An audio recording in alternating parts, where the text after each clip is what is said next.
Pongamos que aparte de la óptica militar y estratégica que Trump y Putin hayan hablado para poner fin a la guerra de Ucrania unilateralmente, también derive en varios aspectos que no se están teniendo demasiado en cuenta. El dinero. Decía Napoleón que el dinero es un buen soldado y siempre sigue al poder. Evidenciar que Europa no cuenta en el nuevo circo, en este circo mundial, también es importante. Decía Benjamin Disraeli que la seguridad de una nación no se basa en sus promesas de paz, sino en su capacidad para defenderse. Pues bien, después de 3 años de guerra en Ucrania, el presidente de Estados Unidos, como debéis saber porque ha salido en todas partes, Donald Trump, afirmó ayer haber mantenido una larga y muy productiva llamada con su homólogo ruso Vladimir Putin, en la que acordaron, dijo él, iniciar inmediatamente negociaciones para poner fin a la guerra en Ucrania. 3 años. Llevo todo el día escuchando 1000 interpretaciones de todo tipo, pero ya sabéis que a mí me gusta retorcerlo todo y buscar las aristas de las noticias que no son tan evidentes. En este caso he detectado algunas como por ejemplo la trampa de dependencia de Europa como pagador forzoso de la paz, si Ucrania será un nuevo Israel en el corazón del continente europeo, incluso la trampa del gas y el nuevo orden energético que se puede producir, la gestación de un nuevo sistema monetario, del que nadie habla, la posible desfragmentación de Europa o incluso la opcional conversión de Ucrania como un paraíso fiscal en su posguerra. Quédate porque voy a intentar explicaros algunos puntos de vista que yo considero diferentes a todo lo que se está escuchando ahora. Aunque algunos no se cumplan, sí podrían ayudar a ejercitar el pensamiento crítico y el razonamiento complejo, algo que por cierto se echa mucho de menos últimamente. No te vayas, que lo de hoy también te interesa.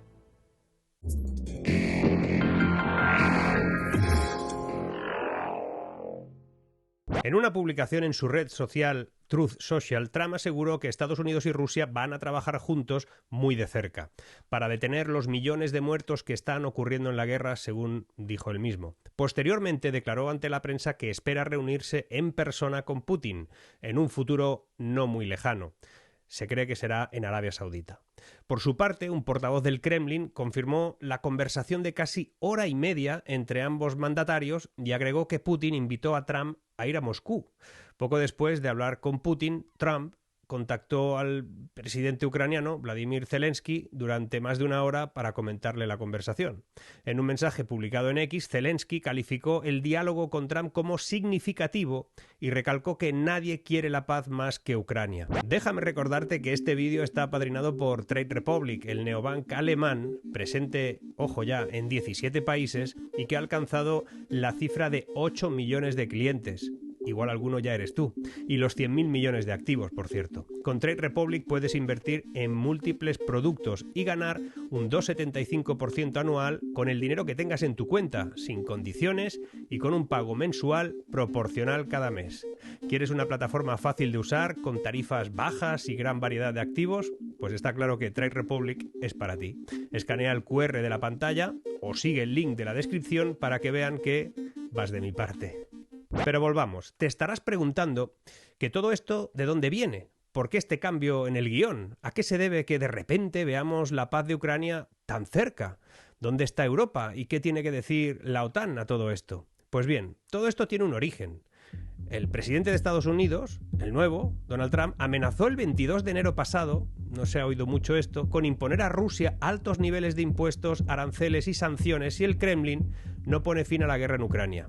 Y no se refería a las sanciones Disney de Europa, a Rusia, que nos han perjudicado más a nosotros que a Putin realmente, ni a las sanciones fake, esas de la administración Biden. Trump hablaba de aranceles, ojo, del 50%, es decir, cerrar el mercado de Estados Unidos a cualquier producto ruso. Esto supuso un giro en su discurso, ya que hasta entonces había enfatizado su buena relación con Vladimir Putin y aseguraba tener amor por el pueblo ruso. Pues la propuesta de Trump consistía en ejercer presión real sobre Moscú para ponerle fin a la guerra de una vez, puesto que, según sus propias palabras, les está costando miles y miles de millones que no se van a poder rentabilizar.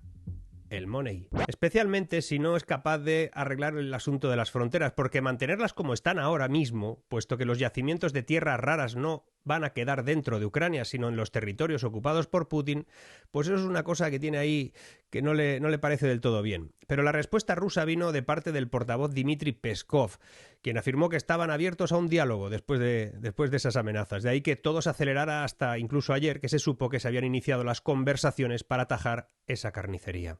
Lo curioso, no tanto, es que la Comisión Europea igual se enteró por la prensa. Resulta que el secretario de Tesoro estadounidense Scott Bessent y Zelensky explicaron en una rueda de prensa en Kiev que esperan concretar un acuerdo durante la Conferencia de Seguridad de Múnich que comenzará mañana viernes 14 de febrero. Trump confirmó que ese encuentro asistirá el vicepresidente de Estados Unidos Vance, así como el secretario de Estado Marco Rubio, es decir, que van con todo y Europa no sabemos con qué vamos. En una rueda de prensa posterior incluso a todo esto expresó Trump que su convicción era que Putin quiere la paz y que reiteraba de alguna manera que no consideraba práctico que Ucrania pasase a formar parte de la OTAN. Recogida de cable. Uno de los objetivos planteados por Zelensky. Pues no va a ser. Lo que sabemos que Donald Trump y Vladimir Putin mantienen es una relación evidentemente más fluida que la que tenía Joe Biden con Putin. Por ahora, esto al final, o por lo menos está contribuyendo a rebajar las tensiones, que ya es mucho. Sin embargo, hay una sintonía que podría ser a costa de Ucrania. El secretario de Defensa de Estados Unidos, Pete Hegseth, dijo claramente que Washington no quiere tropas estadounidenses en territorio ucraniano, que no considera viable el retorno de las fronteras del 2014 y que tampoco contempla la adhesión de Ucrania a la OTAN. Que quede claro. Para Trump, lo prioritario es terminar rápidamente la guerra, aunque esto conlleve que Ucrania acepte las condiciones rusas. 3 años para esto. Desde la perspectiva del presidente estadounidense, la guerra corresponde a Europa, y debe ser Europa quien la resuelva. Él dice que pondrá fin y que Europa se las arregle después. Y muchos consideran que esto es una especie de victoria técnica de Putin, que habría logrado que Europa no interviniera en las negociaciones. Ni estamos ni se nos espera. El contacto directo entre Trump y Putin ha otorgado a este último lo que buscaba realmente desde hace tiempo, la oportunidad de negociar la situación de Ucrania directamente con Estados Unidos, con nadie más, lo que demuestra que la guerra no era solo con Ucrania, sino por algo mucho más complejo y estratégico. Para el Kremlin, todo esto al final lo que supone es una especie de victoria diplomática, o por lo menos se puede interpretar así, tras años de aislamiento internacional, sanciones masivas y la orden de arresto emitida incluso por la Corte Penal Internacional contra Putin. Pues bien, Putin, quien propone conservar territorios ucranianos ocupados y exige la neutralidad de Ucrania frente a Occidente, pues ve cumplido parte de sus objetivos, la de sentarse en la mesa principal de la política mundial, sostener un diálogo en más alto nivel del que tenía antes. Para Trump, la guerra en Ucrania es un problema que debe resolver Europa. Lo tiene claro, pues Estados Unidos tiene ahora mismo otras prioridades como su frontera sur, el comercio, la relación con China.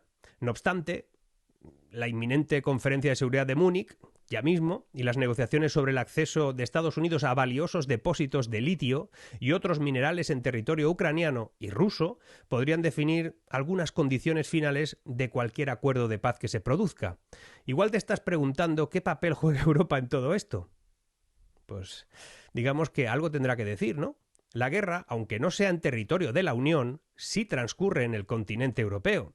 Y esa posible fase final de la guerra en Ucrania lo que está revelando no solo son los devastadores estragos del conflicto, sino también la posición incómoda e irrelevante en la que se encuentra la propia Unión Europea en esas negociaciones de paz. Mientras Donald Trump y Vladimir Putin entablan conversaciones directas para forjar un acuerdo, por cierto, un acuerdo que, según declaraciones de Trump, va a ser inmediato. Vamos a ver. Europa sigue organizando Eurovisión, negándose a desregularlo todo y viéndose relegada a un papel secundario. Esta exclusión tiene profundas implicaciones geopolíticas, porque los aliados europeos han dejado claro que no puede haber negociación sobre Ucrania sin Ucrania. Eso lo que hace es subrayar la necesidad de que Kiev participe activamente en cualquier mesa de diálogo. Parecería incluso lógico, ¿no? Sin embargo, la estrategia de la actual administración estadounidense, al descartar la posibilidad de la adhesión de Ucrania a la OTAN y al aceptar las condiciones de cesión de parte del territorio ucraniano, pues en realidad deja a Europa con la carga de garantizar la reconstrucción y la seguridad posconflicto, mientras se ve obligada también a asumir riesgos estratégicos sin el apoyo pleno de Washington, que se quiere ir de esto. Esta situación se enmarca dentro de un contexto mucho más amplio de vulnerabilidades estructurales del modelo social europeo. Resulta que Europa cada vez es más irrelevante. Eso ya lo vamos detectando, ¿no? Esta es una muestra más, pero no la única. La inversión en I+D, en tecnologías disruptivas, especialmente en inteligencia artificial, digitalización, todo eso sigue siendo insuficiente en el continente. Y a pesar de contar con un ecosistema científico excelente, universidades y centros de investigación de renombre mundial, la transformación de esas capacidades científicas en un motor tecnológico, económico, competitivo, pues deja mucho que desear. Además, la creciente dependencia de sectores tradicionales y la economía turística, que parece que es el motor de Europa ahora, limita la capacidad del bloque para convertirse en un propulsor de innovación y de crecimiento sostenible. Los análisis señalan, si los miramos bien, que a pesar de los esfuerzos para reforzar la cohesión social y la integración, la Unión Europea se enfrenta a una transformación económica que va a exigir abandonar modelos productivos obsoletos, que son los que tenemos. La falta de una estrategia industrial coherente y de una agilidad robusta en materia tecnológica están dejando a este continente atrapado en industrias de tecnología media, incapaces de competir con el dinamismo de Silicon Valley o el auge tecnológico de China. Y estas deficiencias se traducen ahora mismo en una disminución de la relevancia global de la propia Unión Europea. Es que nada es por casualidad, no solo en términos económicos, sino también en ámbito geopolítico, que deriva de eso, donde sus decisiones tienen ahora un impacto directo en la seguridad del continente.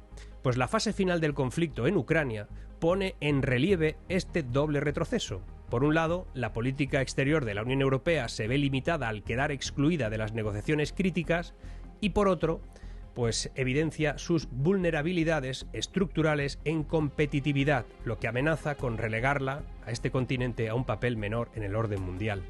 Cada vez es más evidente. La posición incómoda a la que se enfrenta la Unión es un síntoma de problemas más profundos que requieren una reforma urgente de este modelo europeo. El problema es muy serio y no parece querer verlo nadie, ni quienes deberían sacarnos de ahí. Igual es porque son los mismos que nos metieron ahí. Y este momento es clave porque a Europa le va a tocar la parte más fea de la transición posguerra. Y ojo, porque si Europa asume demasiados compromisos, se podría acelerar su fragmentación. Charles de Gaulle decía que las uniones políticas, como la Unión Europea, son como los matrimonios. Si la crisis es demasiado grande, a veces el divorcio es la única solución. Y Europa ahora mismo está dividida en varios focos y alguno no estará dispuesto a más deuda, a más dispendio, a eurobonos que hipotequen el futuro del continente, mientras otras potencias se lavan las manos y le ponen la directa hacia el futuro. De todos modos, como te decía al principio, hay varios aspectos que no he escuchado en ningún sitio y que aplicando, por ejemplo, el sentido crítico, son interesantes de analizar. Sabemos que las negociaciones por la paz en Ucrania esconden múltiples aristas que podrían debilitar la posición estratégica de Europa, como te acabo de comentar. Al involucrarse en la financiación de la reconstrucción, la Unión Europea arriesga en convertirse en el gran pagador forzoso de una paz que, si bien pretende estabilizar la región, implicará un costo económico inmenso. Este compromiso podría traducirse en más endeudamiento considerable, similar al de crisis anteriores, la griega, o generar tensiones sociales y políticas de tipo interno al usar recursos provenientes de los contribuyentes en un contexto de crisis nacionales. Podría ser. Además, el papel de Europa en este proceso se extiende al ámbito tecnológico, donde las empresas del continente se van a enfrentar al dilema de invertir en proyectos de reconstrucción mientras compiten en desigualdad con gigantes estadounidenses y chinos que, al no tener que meter pasta a todo esto, podrían quedarse con importantes contratos. Esta situación podría debilitar la industria europea y modificar de nuevo el equilibrio económico global, porque incluso en el plano cultural, la reconstrucción de Ucrania puede impulsar una ucranización de la Europa del Este, influyendo en las identidades de países como Polonia, estados bálticos, incluso podría llegar a Alemania.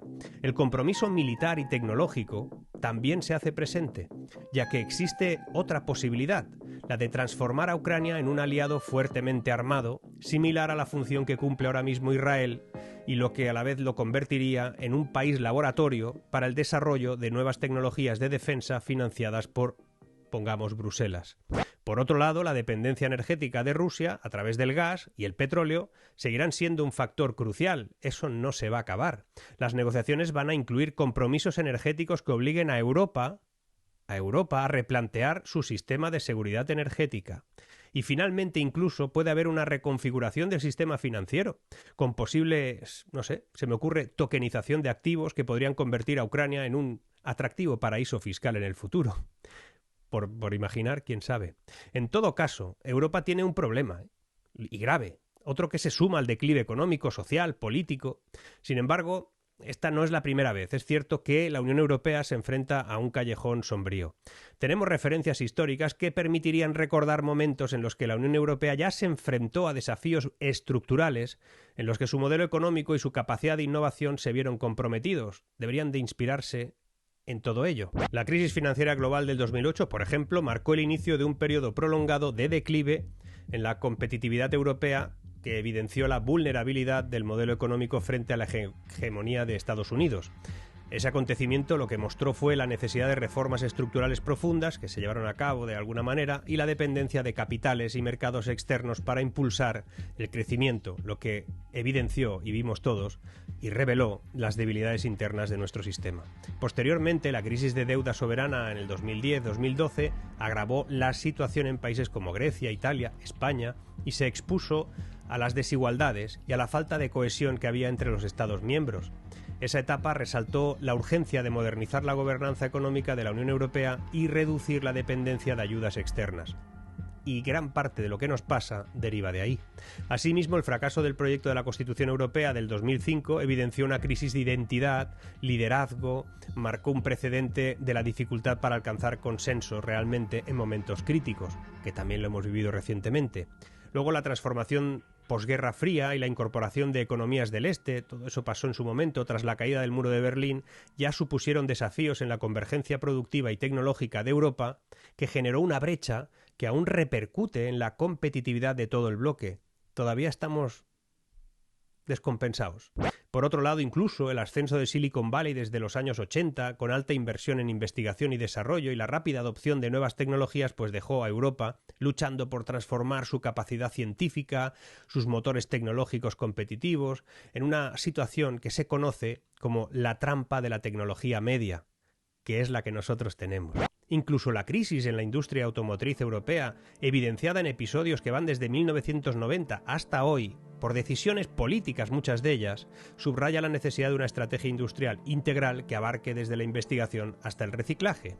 Harían bien nuestros dirigentes europeos en revisar la historia reciente, pues en la fase final de la guerra en Ucrania, todas estas lecciones cobran especial relevancia, ya que la exclusión de Europa de las negociaciones de paz y la persistente brecha en competitividad subrayan la urgencia de transformar el modelo europeo para que garantice un futuro sostenible y ciertamente competitivo. Y cuando digo sostenible me refiero a que se sostenga. Pero volvamos al asunto de hoy para ir terminando. El escenario que se plantea va a establecer una reconfiguración del orden geopolítico mundial, en la que 1. Putin buscará establecer un sistema de seguridad euroasiático que abarque desde Europa hasta China, lo que va a implicar una recuperación de una esfera de influencia similar a la que tuvo Rusia en épocas pasadas, especialmente tras el colapso de la Unión Soviética.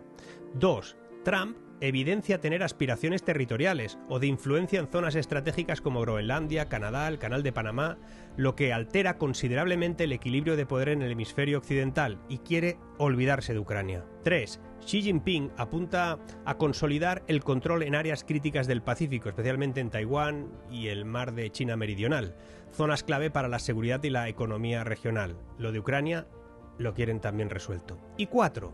Aunque la propuesta de un pacto global entre estas potencias podría, en teoría, reducir la probabilidad de un conflicto a gran escala, en el medio plazo, el coste sería una Europa que se va a ver relegada a una situación muy complicada y posiblemente muy vulnerable. Pero lo más evidente es que al final todo es cuestión de money. Y de momento, y a pesar de que hace mucho tiempo que se habla de desdolarización, descentralización del dinero o de reservas de valor como el oro, donde hay dólares no manda marinero. Ya lo decía Cicerón. El dinero es el nervio de la guerra. Y por eso te pregunto, ¿se está negociando una paz real o esto es una reconfiguración del poder económico global? Recordemos que la moneda es un arma más poderosa que una espada. Seguimos.